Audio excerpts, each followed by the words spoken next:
2025 vai mudar a escalada no Monte Everest para sempre. De regras chocantes novas, a Sherpas em greve, a preços de permissões tão altos que até mesmo milionários estão se contorcendo. O Everest está entrando em uma era completamente nova. E seja você um escalador, um sonhador ou apenas alguém fascinado pelo que os humanos estão dispostos a arriscar para tocar o céu, a temporada de escalada deste ano pode ser a última que se assemelha ao Everest que pensávamos conhecer. Como sempre, é aconselhável a discrição do espectador. No passado, chegar ao topo do Everest geralmente seguia este processo. Você chega em Katmandu, voa para Lukla, atravessa vilas deslumbrantes do Himalaia até o acampamento base e passa semanas subindo e descendo entre acampamentos de alta altitude, permitindo a adaptação dos seus pulmões. Você descansa, se aclimata e espera. E quando os ventos diminuem e os céus se abrem, você faz seu esforço para o topo do mundo. Mas em 2025, aquele velho roteiro foi destruído. Você tem que escalar uma montanha de novas regulamentações para chegar ao topo do Everest nesta temporada. Algumas protegem a montanha, outras os alpinistas e outras, dependendo de quem você perguntar, a economia. O maior problema atual do Everest é a superlotação. O Everest se tornou muito perigoso, muito lotado e muito explorador da comunidade local Sherpa. Em 2024, foram emitidas 388 permissões para potenciais alpinistas, todos acompanhados de seus guias ou Sherpas, colocando perto de 1.000 pessoas na montanha, um número que continua a sobrecarregar tanto o meio ambiente quanto as condições de segurança. As multidões, além de aumentar os riscos de avalanche e montanhas de resíduos deixados nas encostas, colocaram uma grande pressão na experiência do Everest. E assim, o governo nepalês, na tentativa de lidar com as crescentes preocupações sobre segurança, degradação ambiental e desafios econômicos locais, introduziu uma série de novas regulamentações ousadas para transformar a experiência de escalada do Everest para 2025 e além. O mais notável é o aumento drástico nas taxas de permissão. A partir de 1º de setembro de 2025, o custo para escalar o Everest durante o outono saltará de dólares americanos 11.000 para dólares americanos 15.000 por pessoa. Isso é um aumento de 36%. O governo nepalês diz que esse aumento já é muito atrasado, com o ministro do Turismo Badri Prasad explicando: temos o desafio de salvar as montanhas em um momento em que os países ricos estão na competição do desenvolvimento físico. O Nepal emite permissões para escalar o Everest desde os anos 50, mas este é o primeiro grande aumento de preço em mais de 10 anos. O aumento da taxa visa equilibrar a receita do turismo com a preservação ambiental no Nepal. Para muitas comunidades nepalesas, essas montanhas têm significado espiritual. Muitos locais consideram montanhas como Everest e Annapurna divindades, frequentemente orando voltados para elas. Portanto, a responsabilidade do Nepal em proteger essas maravilhas naturais dos possíveis impactos negativos do aumento do turismo não é apenas ambiental ou econômica, é também espiritual. Mas isso é apenas o início das mudanças. Talvez a nova regulamentação mais polêmica seja esta: não é mais permitido escalar sozinho. Segundo o Kathmandu Post, o governo do Nepal agora proíbe totalmente expedições solo em montanhas acima de 20 e 6.000 pés, incluindo o Everest. Durante anos, as escaladas solo foram o objetivo dos melhores alpinistas do mundo. Era a conquista individual definitiva, mas também era incrivelmente arriscado. Nessas alturas, a escalada solo significa que você está fixando seus próprios ancoradouros e ajustando suas cordas através de enormes fendas, sem ninguém para verificar seu trabalho. Você toma decisões cruciais, com um cérebro privado de oxigênio, enquanto seus dedos congelam e ficam dormentes. Quando uma tempestade repentina atinge e você está encolhido sozinho em sua barraca, a 28.000 pés, com a lona batendo violentamente em ventos de 40 graus negativos, não há ninguém para ajudar. Se você escorregar em uma crista gelada, não há ninguém para te pegar. Quando a hipotermia se instala e seus pensamentos se tornam perigosamente confusos, não há parceiro para reconhecer os sintomas e forçá-lo a descer. Cada onça de equipamento que você carrega, cada decisão de rota que você toma, cada momento de sofrimento, tudo depende de você. É isso que torna as escaladas solo do Everest tão impressionantes. Agora, esse desafio ele está sendo legislado para ser eliminado. As novas regulamentações afirmam que cada alpinista deve agora ser acompanhado por um guia nepalês, com uma proporção de pelo menos um guia para cada 2 alpinistas.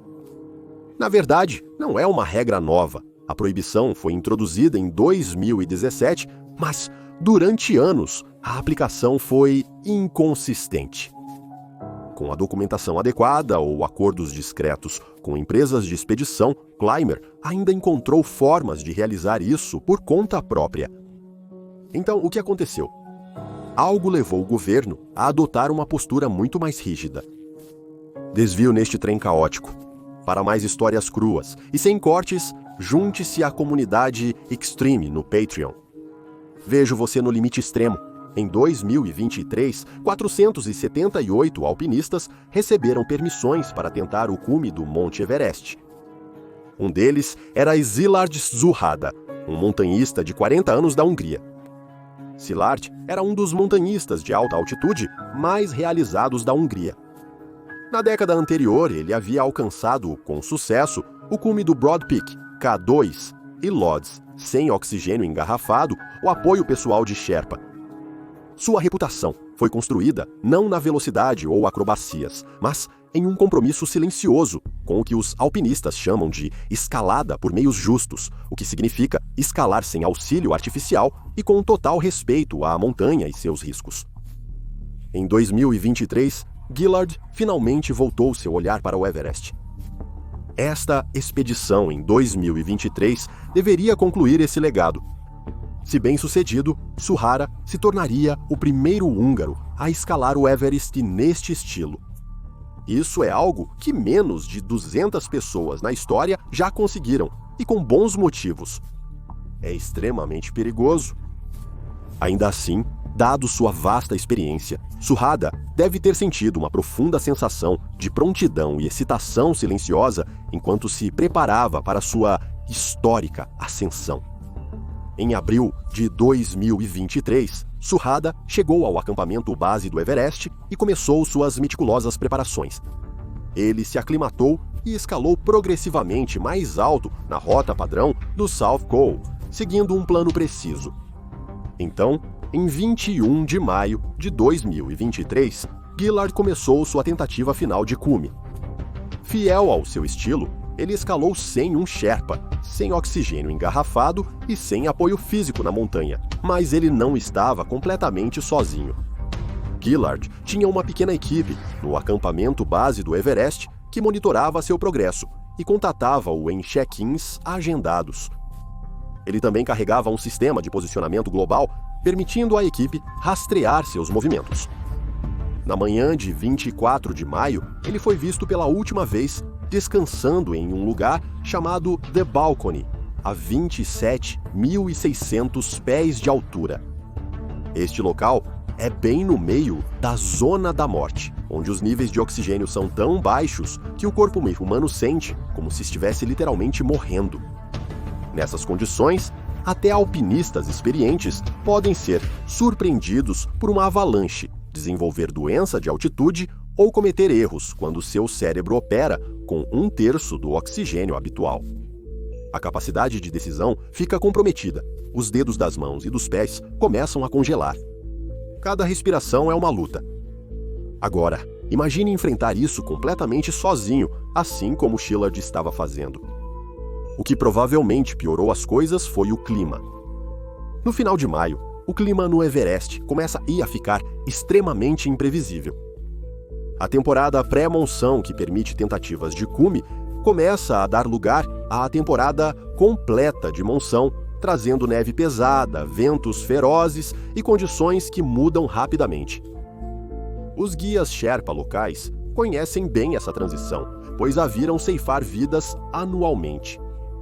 Mais tarde, no mesmo dia, outros alpinistas relataram vê-lo novamente, desta vez perto do degrau Hillary, apenas 112 pés verticais abaixo do cume. As testemunhas notaram que ele se movia muito devagar e parecia totalmente exausto, mas continuava de pé e seguindo em frente. Ele estava prestes a alcançar seu objetivo quando, subitamente, o rastreador de satélite de Shillard parou de transmitir. Sua equipe de apoio perdeu todo o contato com ele e no rádio havia apenas silêncio. No dia seguinte, 25 de maio, um drone e alpinistas avistaram o que parecia ser um corpo imóvel perto do mesmo local. Apesar da falta de provas, suspeitava-se que Shillard era o culpado. Ele ainda estava vivo naquele instante, consciente de que o socorro poderia estar chegando? Ou desvanecendo entre momentos de confusão e silêncio? Ele aguardava esperançoso que alguém surgisse da névoa branca. Ou ele já tinha desistido apenas a alguns passos do cume pelo qual ele treinou a vida toda? Ninguém sabe. Uma equipe de resgate foi enviada para encontrá-lo, mas o mau tempo e a localização dificultaram a missão. Quando eles chegaram à área, Gillard havia desaparecido. Especialistas acreditam que Gillard pode ter sido surpreendido por uma mudança repentina no tempo da monção, sendo soterrado por uma nevasca inesperada ou desorientado em condições de visibilidade zero que se formaram em minutos. Quem sabe? O que sabemos é que Gillard, sem um guia local que entendesse esses padrões sazonais, estava no Everest completamente sozinho. Os socorristas gritaram seu nome e procuraram freneticamente na neve, mas não houve resposta aos seus chamados e nenhum sinal de movimento. Após várias tentativas, em condições cada vez mais perigosas, com o tempo piorando a cada hora, a equipe de resgate não teve escolha a não ser voltar. No dia 27 de maio, com a esperança esgotada e sem opções, a busca foi oficialmente encerrada. Gillard Suhara foi declarado desaparecido, provavelmente morto. Claro, ninguém pode saber exatamente o que aconteceu com Gillard nos momentos finais, mas perguntas persistentes permanecem. Se ele estivesse usando oxigênio suplementar ou acompanhado por um Sherpa, seria possível evitar essa tragédia. Uma abordagem diferente ou uma aplicação mais rigorosa das regulamentações de escalada poderiam ter mudado o desfecho. Apesar das autoridades nepalesas nunca mencionarem publicamente o caso de Suhara, eventos como seu desaparecimento influenciaram suas decisões. Até 2025, eles impuseram uma proibição estrita de expedições solo ao Everest, tornando guias obrigatórios para cada escalador. Para eles, casos como o de Gillard mostraram que os riscos não compensavam mais. Como explicou Arati Nupani, diretora do Departamento de Turismo, o governo tornou os guias obrigatórios para garantir a segurança do escalador na montanha. E assim, a era do escalador solo do Everest acabou. Mas isso não é tudo que as autoridades fazem para garantir a segurança do escalador. Como nova medida de segurança, escaladores deverão carregar dispositivos avançados de rastreamento por satélite durante a subida. Este requisito se baseia no polêmico chip de rastreamento introduzido em 2024, mas com uma grande atualização. Os novos dispositivos, que custam cerca de $500 americanos cada, vão além de simples localizadores, sistema de posicionamento global. São pequenas unidades robustas que rastreiam a localização de um alpinista em tempo real e monitoram sinais vitais, como frequência cardíaca, temperatura corporal e níveis de oxigênio no sangue. Esses dispositivos enviam os dados para os acampamentos base e equipes de resgate via satélite, mesmo sem rede celular. Se o dispositivo detectar leituras anormais, como queda no oxigênio ou mudanças extremas na temperatura corporal, ele pode alertar automaticamente as equipes de resgate. O governo espera que essa atualização reduza drasticamente o tempo para localizar e resgatar alpinistas em perigo, potencialmente salvando dezenas de vidas anualmente. Agora, sobre salvar vidas, vamos observar as mudanças mais significativas em 2025, que impacta a verdadeira espinha dorsal das expedições ao Everest, a comunidade Sherpa. Ao pensar no Monte Everest, as pessoas geralmente imaginam os alpinistas que alcançam o topo. Mas os verdadeiros heróis por trás de cada escalada bem-sucedida são os Sherpas, os heróis ocultos do Everest. Os Sherpas são um grupo étnico da região de Solukhumbu, no Nepal. Eles vivem nos Himalaias há séculos, nas fronteiras do Nepal e do Tibete. Os Himalaias são a casa deles. Com o tempo, eles desenvolveram características físicas que lhes permitem sobreviver e prosperar em altas altitudes. Seus corpos são adaptados a baixos níveis de oxigênio, o que os torna excelentes escaladores. Isso os torna valiosos em expedições em montanhas, especialmente no Everest. Os Sherpas atuam como carregadores e guias no Everest. Os carregadores levam equipamentos pesados, como tendas, comida, tanques de oxigênio e suprimentos, do acampamento base aos acampamentos mais elevados na montanha. Muitos carregadores transportam cargas de até 88 a 110 libras, às vezes fazendo várias viagens em uma temporada. Já os guias Sherpa são encarregados de conduzir os alpinistas na subida da montanha. Eles conhecem as rotas, como navegar por seções perigosas e onde colocar as cordas. Os guias também garantem a segurança dos alpinistas, observando o clima e o terreno e dando instruções importantes. Como eu disse, o Himalaia é a casa deles, enquanto os alpinistas estrangeiros o tratam como o objetivo final de suas vidas, uma aventura. Para os Sherpas, é o trabalho deles. Eles realizam múltiplas viagens de ida e volta ao Everest em uma única temporada.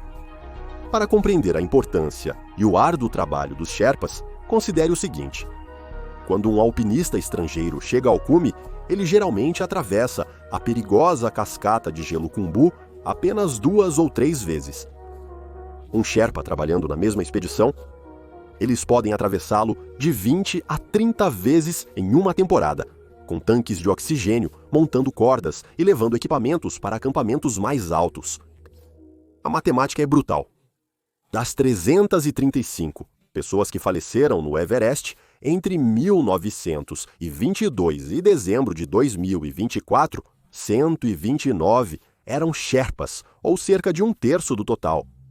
Apesar de os Sherpas serem uma pequena porcentagem das pessoas no Everest, eles representam 1/3 das tragédias, evidenciando o alto risco que enfrentam. São probabilidades que seriam inaceitáveis em quase todas as outras profissões. Mesmo com os riscos enfrentados, os Sherpas recebem muito menos do que os alpinistas pagam pelas expedições. Uma expedição ao Everest pode custar até $100 mil para um alpinista. Enquanto isso, os Sherpas normalmente recebem de $2 a $6 mil por temporada. Essas duras realidades econômicas geraram um crescente descontentamento na comunidade Sherpa. Você arriscaria sua vida 30 vezes em uma das seções mais mortais da montanha por uma fração do que as empresas estrangeiras de expedição ganham? Imagine carregar cargas de 100 libras em terrenos mortais onde mal se consegue respirar, tudo por um salário muito inferior ao de empregos mais seguros.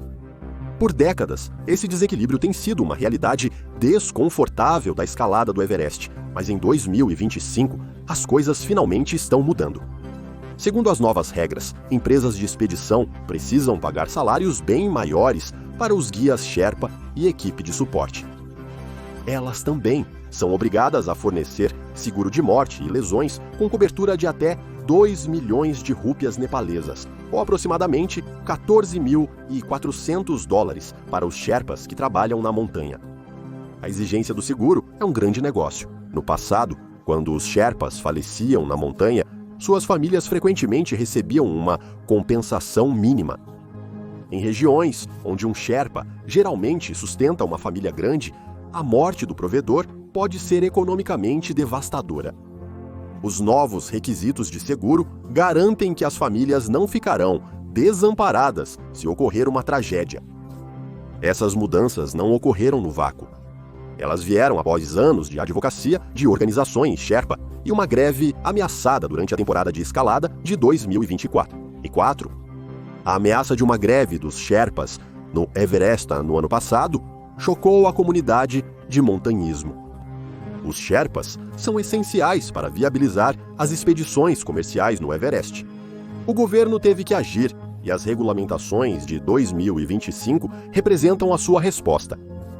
Mas será o bastante e há mais novidades. Grandes mudanças também estão chegando ao acampamento base do Everest. Com o objetivo de diminuir o congestionamento e o impacto ambiental, novas regras restringirão o tamanho e tipo de estruturas permitidas no acampamento base. Fim dos dias de tendas de luxo, com áreas completas para refeições e lazer. A partir de 2025, cada expedição terá apenas tendas de dormir básicas, uma tenda de refeições comunitária e estruturas de apoio essenciais. Preocupações ambientais também são tratadas com políticas mais rígidas de gestão de resíduos. Recordam-se das sacolas de fezes que mostrei no meu último vídeo, chamado Como 2024 mudou a escalada do Everest para sempre. Bem, elas não irão a lugar algum. Os alpinistas ainda devem trazer seus resíduos humanos de volta montanha abaixo para evitar contaminar o meio ambiente e as fontes de água. O sistema de gestão de resíduos também foi melhorado. Os alpinistas devem trazer no mínimo 8 quilos de resíduos para recuperar seu depósito, garantindo o descarte adequado de seus resíduos. Alpinistas que não cumprirem podem enfrentar pesadas multas e proibição de futuras escaladas. Lembremos das polêmicas regulamentações de helicópteros. Nos últimos anos, o uso de helicópteros na região do Everest disparou, com alpinistas ricos usando-os para pular a exigente caminhada até o acampamento base, ou até mesmo para saltar entre acampamentos mais altos. Essa prática, conhecida como heli jumping, tem sido criticada por dar aos alpinistas privilegiados uma vantagem injusta e contribuir para a poluição sonora que perturba a vida selvagem local e as comunidades. As novas regulamentações visam restringir o uso de helicópteros apenas para resgates de emergência e entregas essenciais de suprimentos. Uma zona de não voo foi estabelecida acima do acampamento base, exceto para resgates, com pesadas multas para infrações. Porém, o avanço mais notável para 2025 pode ser a ampliação do uso de drones no gerenciamento de suprimentos no Everest.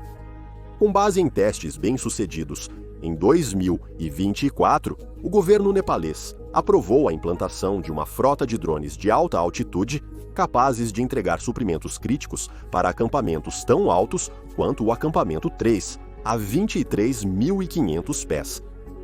Segundo o New York Times, esses drones especializados podem transportar até 44 libras de equipamento e operar nas condições extremas dos acampamentos mais elevados.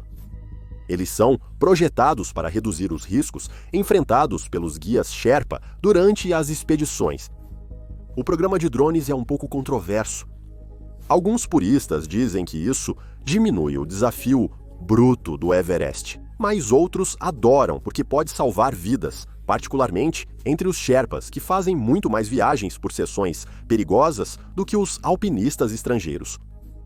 Nos testes de 2024, esses drones entregaram com sucesso garrafas de oxigênio, suprimentos médicos e alimentos ao acampamento, 2 a 21 mil pés de altura. Em 2025, o uso de drones se tornará parte padrão da logística do Everest, expandindo este programa de entregas regulares.